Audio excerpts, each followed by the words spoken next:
ਕੀ ਕਦੇ ਸੋਚਿਆ ਹੈ ਕਿ ਇੱਕ ਅਜਿਹੀ ਤਾਕਤਵਰ ਫੌਜ ਜਿਸ ਕੋ ਬਿਹਤਰੀਨ ਹਥਿਆਰ ਅਤੇ ਬੇਮਿਸਾਲ ਬਹਾਦਰੀ ਹੋਵੇ, ਉਹ ਆਪਣੇ ਸਿਖਰ ਤੇ ਹੋ ਕੇ ਵੀ ਕਿਵੇਂ ਹਾਰ ਸਕਦੀ ਹੈ? ਇਸ ਖਾਸ ਪੜਚੋਲ ਵਿੱਚ ਆਪਾਂ ਐਂਗਲੋ-ਸਿੱਖ ਯੁੱਧਾਂ ਦੇ ਇਤਿਹਾਸ ਨੂੰ ਇੱਕ ਬਿਲਕੁਲ ਵੱਖਰੇ ਨਜ਼ਰੀਏ ਤੋਂ ਸਮਝਣ ਜਾ ਰਹੇ ਹਾਂ। ਇੱਕ ਮਿਲਟਰੀ ਇਤਿਹਾਸਕਾਰ ਵਜੋਂ ਆਪਾਂ ਸਿਰਫ ਤਰੀਕਾ ਨਹੀਂ ਰਟਾਂਗੇ, ਸਗੋਂ ਇਹ ਦੇਖਾਂਗੇ ਕਿ ਮੈਦਾਨੇ ਜੰਗ ਵਿੱਚ ਲਏ ਗਏ ਕਮਾਂਡ ਦੇ ਫੈਸਲਿਆਂ ਅਤੇ ਅੰਦਰੂਨੀ ਸਾਜ਼ਿਸ਼ਾਂ ਨੇ ਕਿਵੇਂ ਉਪ-ਮਹਾਦੀਪ ਦੀ ਆਖਰੀ ਵੱਡੀ ਸੁਤੰਤਰ ਤਾਕਤ ਦਾ ਨਕਸ਼ਾ ਹੀ ਬਦਲ ਕੇ ਰੱਖ ਦਿੱਤਾ। ਆਓ ਇਤਿਹਾਸ ਦੇ ਇਸ ਰੋਮਾਂਚਕ ਸਫ਼ਰ ਤੇ ਚੱਲੀਏ। ਠੀਕ ਹੈ, ਆਓ ਫਟਾਫਟ ਦੇਖਦੇ ਹਾਂ ਕਿ ਆਪਾਂ ਅੱਜ ਕੀ ਕਵਰ ਕਰਨ ਵਾਲੇ ਹਾਂ।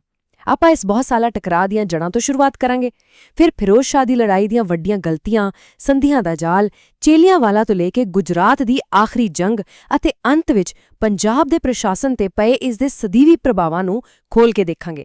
ਬਸ ਨਾਲ ਬਣੇ ਰਹੋ। ਤਾਂ ਆਓ ਸਭ ਤੋਂ ਪਹਿਲਾਂ ਗੱਲ ਕਰਦੇ ਹਾਂ ਇਸ ਵੱਡੇ ਟਕਰਾਅ ਦੇ ਅਸਲ ਕਾਰਨਾਂ ਬਾਰੇ। ਆਖਿਰ ਗੱਲ ਵਿਗੜੀ ਕਿੱਥੋਂ? ਹੁਣ ਜੇ ਆਪਾਂ ਪਿਛੋਕੜ ਤੇ ਝਾਤੀ ਮਾਰੀਏ ਤਾਂ ਸਾਰਾ ਖੇਡ 1839 ਵਿੱਚ ਸ਼ੇਰੇ ਪੰਜਾਬ ਮਹਾਰਾਜਾ ਰਣਜੀਤ ਸਿੰਘ ਜੀ ਦੇ ਅਕਾਲ ਚਲਾਣੇ ਤੋਂ ਬਾਅਦ ਸ਼ੁਰੂ ਹੁੰਦਾ ਹੈ। ਜ਼ਰਾ ਸੋਚੋ, ਇੱਕ ਮਜ਼ਬੂਤ ਲੀਡਰ ਦੇ ਜਾਣ ਤੋਂ ਬਾਅਦ ਕੀ ਹੁੰਦਾ ਹੈ?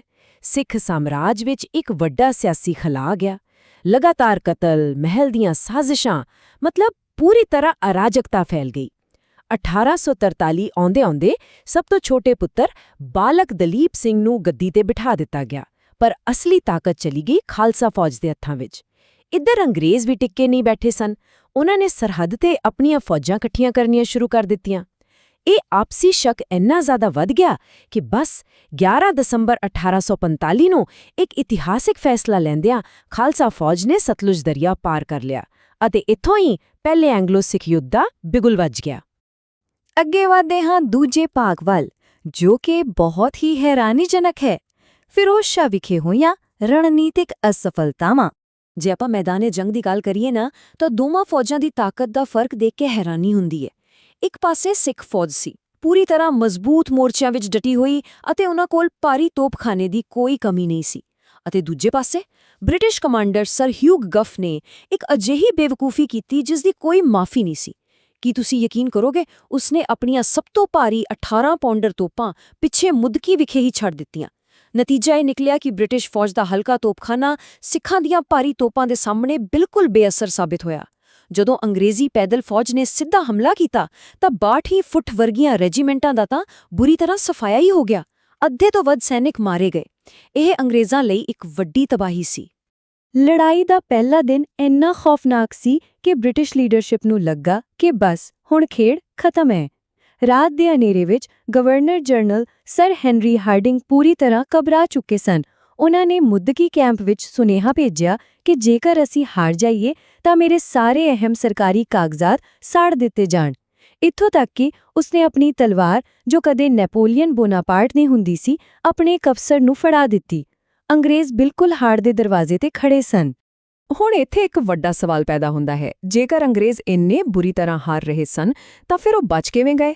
ਖੈਰ, ਇਸ ਦਾ ਜਵਾਬ ਬਹੁਤ ਹੀ ਤਕਲੀਫਦੇਹ ਹੈ। ਆਪਣਿਆਂ ਦੀ ਗੱਦਾਰੀ। ਸਿੱਖ ਫੌਜੀਆਂ ਨੇ ਤਾਂ ਮੈਦਾਨ ਵਿੱਚ ਸ਼ੇਰਾਂ ਵਾਂਗ ਲੜਾਈ ਕੀਤੀ, ਪਰ ਉਹਨਾਂ ਦੇ ਆਪਣੇ ਹੀ ਕਮਾਂਡਰ ਲਾਲ ਸਿੰਘ ਅਤੇ ਤੇਜ ਸਿੰਘ ਪਿੱਛੋਂ ਅੰਗਰੇਜ਼ਾਂ ਨਾਲ ਮਿਲੇ ਹੋਏ ਸਨ। ਲਾਲ ਸਿੰਘ ਤਾਂ ਲੜਾਈ ਵਾਲੇ ਦਿਨ ਲੁਕਿਆ ਹੀ ਰਿਹਾ ਅਤੇ ਅਗਲੇ ਦਿਨ ਜਦੋਂ ਬ੍ਰਿਟਿਸ਼ ਫੌਜ ਪੂਰੀ ਤਰ੍ਹਾਂ ਥੱਕ ਚੁੱਕੀ ਸੀ, ਉਹਨਾਂ ਕੋਲ ਗੋਲਾ ਬਾਰੂਦ ਮੁੱਕ ਗਿਆ ਸੀ, ਤਾਂ ਤੇਜ ਸਿੰਘ ਨੇ ਆਪਣੀ ਤਾਜ਼ਾ ਫੌਜ ਨਾਲ ਹਮਲਾ ਕਰਨ ਦੀ ਬਜਾਏ ਕੀ ਕੀਤਾ? ਉਸਨੇ ਬਿਨਾਂ ਕਿਸੇ ਕਾਰਨ ਅਚਾਨਕ ਪਿੱਛੇ ਹਟਣ ਦਾ ਹੁਕਮ ਦੇ ਦਿੱਤਾ। ਇਸ ਇੱਕ ਧੋਖੇ ਨੇ ਸਿੱਖਾਂ ਦੇ ਹੱਥੋਂ ਇੱਕ ਪੱਕੀ ਜਿੱਤ ਖੋਹ ਕੇ ਅੰਗਰੇਜ਼ਾਂ ਦੀ ਝੋਲੀ ਵਿੱਚ ਪਾ ਦਿੱਤੀ। ਚਲੋ ਇੱਥੇ ਇੱਕ ਪਲ ਲਈ ਰੁਕਦੇ ਹਾਂ। ਆਪਣੇ ਦਿਮਾਗ ਤੇ ਥੋੜਾ ਜ਼ੋਰ ਪਾਓ ਅਤੇ ਦੱਸੋ, ਫਿਰੋਜ਼ ਸ਼ਾਹ ਵਿਖੇ ਉਹ ਕਿਹੜੀ ਰਣਨੀਤਿਕ ਕਮਾਂਡ ਦੀ ਅਸਫਲਤਾ ਸੀ ਜਿਸਨੇ ਬ੍ਰਿਟਿਸ਼ ਫੌਜਾਂ ਨੂੰ ਪੂਰੀ ਤਰ੍ਹਾਂ ਤਬਾਹ ਹੋਣ ਤੋਂ ਬਚਾ ਲਿਆ? ਬਿਲਕੁਲ, ਇਹ ਤੇਜ ਸਿੰਘ ਦੀ ਬਿਨਾਂ ਕਾਰਨ ਪਿੱਛੇ ਹਟਣ ਦੀ ਗੱਦਾਰੀ ਹੀ ਸੀ। ਇਹ ਸਾਨੂੰ ਦੱਸਦਾ ਹੈ ਕਿ ਜੰਗਾਂ ਸਿਰਫ ਤੋਪਾਂ ਨਾਲ ਨਹੀਂ, ਬਲਕਿ ਲੀਡਰਾਂ ਦੇ ਫੈਸਲਿਆਂ ਨਾਲ ਜਿੱਤੀਆਂ ਜਾਂ ਹਾਰੀਆਂ ਜਾਂਦੀਆਂ ਹਨ। ਹੁਣ ਆਪਾਂ ਪਹਿਲੇ ਯੁੱਧ ਦੇ ਨਤੀਜਿਆਂ ਤੇ ਕੂਟਨੀਤੀ ਵੱਲ ਵਧਦੇ ਹਾਂ। ਭਾਗ ਤੀਜਾ, ਸੰਧੀਆਂ ਅਤੇ ਬ੍ਰਿਟਿਸ਼ ਕੰਟਰੋਲ। ਫਿਰੋਜ਼ ਸ਼ਾਹ ਤੋਂ ਬਾਅਦ ਹੌਲੀ-ਹੌਲੀ ਸੋਬਰਾਉਨ ਦੀ ਆਖਰੀ ਲੜਾਈ ਤੱਕ ਸਿੱਖ ਫੌਜ ਨੂੰ ਹਾਰ ਦਾ ਸਾਹਮਣਾ ਕਰਨਾ ਪਿਆ ਅਤੇ ਇਸ ਦਾ ਨਤੀਜਾ ਨਿਕਲਿਆ 9 ਮਾਰਚ 1846 ਦੀ ਲਾਹੌਰ ਦੀ ਸੰਧੀ। ਇਹ ਕੋਈ ਆਮ ਸੰਧੀ ਨਹੀਂ ਸੀ, ਇਹ ਬਹੁਤ ਹੀ ਸਖਤ ਅਤੇ ਅਪਮਾਨਜਨਕ ਸੀ। ਅੰਗਰੇਜ਼ਾਂ ਨੇ ਜਲੰਧਰ ਦੁਆਬ ਵਰਗਾ ਉਪਜਾਊ ਇਲਾਕਾ ਆਪਣੇ ਕਬਜ਼ੇ ਵਿੱਚ ਲੈ ਲਿਆ। ਇਸ ਤੋਂ ਇਲਾਵਾ ਜੰਗ ਦੇ ਹਰਜਾਨੇ ਵਜੋਂ 1.5 ਕਰੋੜ ਰੁਪਏ ਦਾ ਭਾਰੀ ਜੁਰਮਾਨਾ ਲਗਾ ਦਿੱਤਾ। ਹੁਣ ਸਿੱਖ ਦਰਬਾਰ ਕੋਲ ਇੰਨੀ ਵੱਡੀ ਨਕਦ ਰਕਮ ਤਾਂ ਸੀ ਨਹੀਂ, ਇਸ ਲਈ ਮਜਬੂਰਨ ਉਹਨਾਂ ਨੂੰ ਕਸ਼ਮੀਰ ਅਤੇ ਹਜ਼ਾਰਾ ਵਰਗੇ ਅਹਿਮ ਇਲਾਕੇ ਅੰਗਰੇਜ਼ਾਂ ਨੂੰ ਦੇਣੇ ਪਏ। ਖਾਲਸਾ ਫੌਜ ਦੇ ਪਰ ਵੀ ਬੁਰੀ ਤਰ੍ਹਾਂ ਕੱਟ ਦਿੱਤੇ ਗਏ। ਇਹ ਇੱਕ ਬਹੁਤ ਹੀ ਸੋਚੀ ਸਮਝੀ ਸਾਜ਼ਿਸ਼ ਵਾਂਗ ਸੀ, ਜਿੱਥੇ ਕਦਮ ਦਰ ਕਦਮ ਸਿੱਖ ਰਾਜ ਦੀ ਤਾਕਤ ਖੋਈ ਗਈ। ਲਾਹੌਰ ਦੀ ਸੰਧੀ ਤੋਂ ਤੁਰੰਤ ਬਾਅਦ ਅੰਗਰੇਜ਼ਾਂ ਨੇ ਅੰਮ੍ਰਿਤਸਰ ਦੀ ਸੰਧੀ ਕੀਤੀ ਅਤੇ ਕਸ਼ਮੀਰ ਨੂੰ 75 ਲੱਖ ਰੁਪਏ ਵਿੱਚ ਗੁਲਾਬ ਸਿੰਘ ਡੋਗਰਾ ਨੂੰ ਵੇਚ ਦਿੱਤਾ। ਫਿਰ ਆਇਆ ਦਸੰਬਰ 1846 ਜਦੋਂ ਪੈਰੋਵਾਲ ਦੀ ਸੰਧੀ ਥੋਪੀ ਗਈ। ਇਸ ਕਦਮ ਨੇ ਤਾਂ ਬਚੀ-ਖੁਚੀ ਕਸਰ ਵੀ ਕੱਢ ਦਿੱਤੀ। ਮਹਾਰਾਣੀ ਜਿੰਦਾ ਨੂੰ ਪਾਸੇ ਕਰਕੇ ਸਾਰੀ ਦੀ ਸਾਰੀ ਤਾਕਤ ਇੱਕ ਬ੍ਰਿਟਿਸ਼ ਰੈਜ਼ੀਡੈਂਟ ਹੈਨਰੀ ਲਾਰੈਂਸ ਦੇ ਹੱਥਾਂ ਵਿੱਚ ਦੇ ਦਿੱਤੀ ਗਈ। ਸਿੱਖ ਰਾਜ ਹੁਣ ਕਾਗਜ਼ਾਂ ਤੱਕ ਹੀ ਸੀਮਿਤ ਰਹਿ ਗਿਆ ਸੀ। ਅਤੇ ਇਸੇ ਦਮਘੋਟੂ ਮਾਹੌਲ ਨੇ ਇੱਕ ਨਵੀਂ ਚਿੰਗਿਆੜੀ ਨੂੰ ਜਨਮ ਦਿੱਤਾ। ਆਓ ਚੌਥੇ ਭਾਗ ਵਿੱਚ ਦੇਖਦੇ ਹਾਂ, ਚੇਲਿਆਂਵਾਲਾ ਤੋਂ ਲੈ ਕੇ ਫੈਸਲਾਕੁਨ ਗੁਜਰਾਤ ਦੀ ਜੰਗ ਤੱਕ ਦਾ ਸਫ਼ਰ। ਅੰਗਰੇਜ਼ਾਂ ਦੀਆਂ ਇਹਨਾਂ ਸਖਤ ਸ਼ਰਤਾਂ ਨੇ ਆਮ ਲੋਕਾਂ ਅਤੇ ਫੌਜੀਆਂ ਦਾ ਖੂਨ ਖੁਲਾ ਦਿੱਤਾ ਸੀ। ਇਹ ਗੁੱਸਾ ਫੁੱਟਿਆ ਅਪ੍ਰੈਲ 1848 ਵਿੱਚ, ਜਦੋਂ ਮੁਲਤਾਨ ਦੇ ਗਵਰਨਰ ਦੀਵਾਨ ਮੂਲ ਰਾਜ ਨੇ ਬਗਾਵਤ ਦਾ ਝੰਡਾ ਚੁੱਕ ਲਿਆ। ਉਸਨੇ ਪੂਰੀ ਸਿੱਖ ਕੌਮ ਨੂੰ ਅੰਗਰੇਜ਼ਾਂ ਵਿਰੁੱਧ ਇਕੱਠੇ ਹੋਣ ਦਾ ਸੱਦਾ ਦਿੱਤਾ। ਜੋ ਕੱਲ ਮੁਲਤਾਨ ਦੀ ਇੱਕ ਛੋਟੀ ਜਿਹੀ ਘਟਨਾ ਲੱਗ ਰਹੀ ਸੀ, ਉਹ ਜੰਗਲ ਦੀ ਅੱਗ ਵਾਂਗ ਫੈਲ ਗਈ, ਖਾਸ ਕਰਕੇ ਜਦੋਂ ਸ਼ੇਰ ਸਿੰਘ ਅਟਾਰੀਵਾਲਾ ਦੀਆਂ ਫੌਜਾਂ ਵੀ ਇਸ ਬਗਾਵਤ ਵਿੱਚ ਸ਼ਾਮਿਲ ਹੋ ਗਈਆਂ। ਲੋ ਜੀ, ਇੱਥੋਂ ਹੀ ਸ਼ੁਰੂ ਹੋ ਗਿਆ ਦੂਜਾ ਐਂਗਲੋ-ਸਿੱਖ ਯੁੱਧ। ਹੁਣ ਜੇ ਆਪਾਂ ਮਿਲਟਰੀ ਕਮਾਂਡ ਦੇ ਨਜ਼ਰੀਏ ਤੋਂ ਦੇਖੀਏ ਤਾਂ ਇਹਨਾਂ ਦੋ ਲੜਾਈਆਂ ਦਾ ਫਰਕ ਜ਼ਮੀਨ-ਆਸਮਾਨ ਦਾ ਸੀ। ਜਨਵਰੀ 1849 ਵਿੱਚ ਚੇਲਿਆਂਵਾਲਾ ਦੇ ਮੈਦਾਨ ਵਿੱਚ ਬ੍ਰਿਟਿਸ਼ ਕਮਾਂਡਰ ਲਾਰਡ ਗਫ ਨੇ ਫਿਰ ਉਹੀ ਪੁਰਾਣੀ ਗਲਤੀ ਕੀਤੀ। ਬਿਨਾਂ ਕਿਸੇ ਠੋਸ ਯੋਜਨਾ ਦੇ ਜੰਗਲ ਵਿੱਚ ਜਲਦਬਾਜ਼ੀ ਵਿੱਚ ਹਮਲਾ। ਸਿੱਖਾਂ ਨੇ ਅਜਿਹੀ ਕਰਾਰੀ ਟੱਕਰ ਦਿੱਤੀ ਕਿ ਅੰਗਰੇਜ਼ਾਂ ਦੇ 3000 ਤੋਂ ਵੱਧ ਸੈਨਿਕ ਮਾਰੇ ਗਏ ਅਤੇ ਉਹਨਾਂ ਨੂੰ ਆਪਣੇ ਰੈਜੀਮੈਂਟਲ ਝੰਡੇ ਮੈਦਾਨ ਵਿੱਚ ਹੀ ਛੱਡਣੇ ਪਏ। ਪਰ ਗੁਜਰਾਤ ਦੀ ਲੜਾਈ ਵਿੱਚ, ਜੋ ਕਿ ਸਿਰਫ 1 ਮਹੀਨੇ ਬਾਅਦ ਹੋਈ, ਲਾਰਡ ਗਫ ਨੇ ਸਬਕ ਸਿੱਖ ਲਿਆ ਸੀ। ਉਸਨੇ ਪਹਿਲਾਂ ਪੂਰੇ 3 ਦਿਨ ਮੈਦਾਨ ਦੀ ਰੇਕੀ ਕੀਤੀ ਅਤੇ ਫਿਰ ਆਪਣੀ ਪੈਦਲ ਫੌਜ ਭੇਜਣ ਤੋਂ ਪਹਿਲਾਂ ਲਗਾਤਾਰ ਭਾਰੀ ਤੋਪਾਂ ਦਾ ਮੀਂਹ ਵਰਾਇਆ।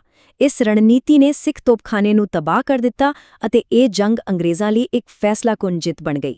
ਆਪਾਂ ਇੱਥੇ ਮੁੜ ਇੱਕ ਵਾਰ ਰਣਨੀਤੀ ਬਾਰੇ ਸੋਚਦੇ ਹਾਂ। ਦੱਸੋ ਭਲਾ, ਗੁਜਰਾਤ ਦੀ ਲੜਾਈ ਵਿੱਚ ਲਾਰਡ ਗਫ ਦੇ ਕਮਾਂਡ ਫੈਸਲੇ ਉਸ ਦੀਆਂ ਪਿਛਲੀਆਂ ਗਲਤੀਆਂ ਜਿਵੇਂ ਕਿ ਚੇਲਿਆਂਵਾਲਾ ਤੋਂ ਕਿਵੇਂ ਵੱਖਰੇ ਸਨ? ਬਿਲਕੁਲ ਸਹੀ ਸੋਚਿਆ। ਜਲਦਬਾਜ਼ੀ ਦੀ ਥਾਂ ਧੀਰਜ, ਡੂੰਗੀ ਰੇਕੀ ਅਤੇ ਸਭ ਤੋਂ ਵੱਧ ਤੋਪਖਾਨੇ ਦੀ ਸਹੀ ਅਤੇ ਭਾਰੀ ਵਰਤੋਂ ਨੇ ਸਾਰਾ ਪਾਸਾ ਹੀ ਪਲਟ ਕੇ ਰੱਖ ਦਿੱਤਾ।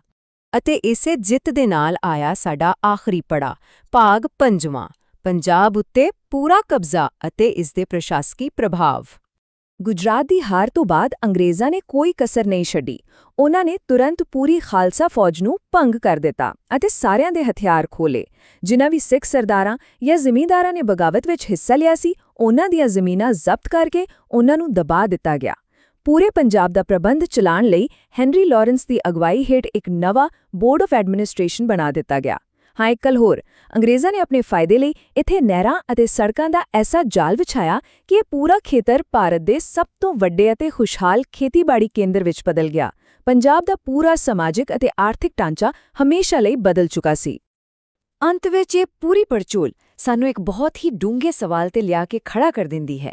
ਸਿੱਖ ਫੌਜ ਕੋਲ ਤਾਕਤ ਸੀ, ਜਜ਼ਬਾ ਸੀ ਅਤੇ ਲੜਨ ਦੀ ਬੇਮਿਸਾਲ ਕਲਾ ਸੀ।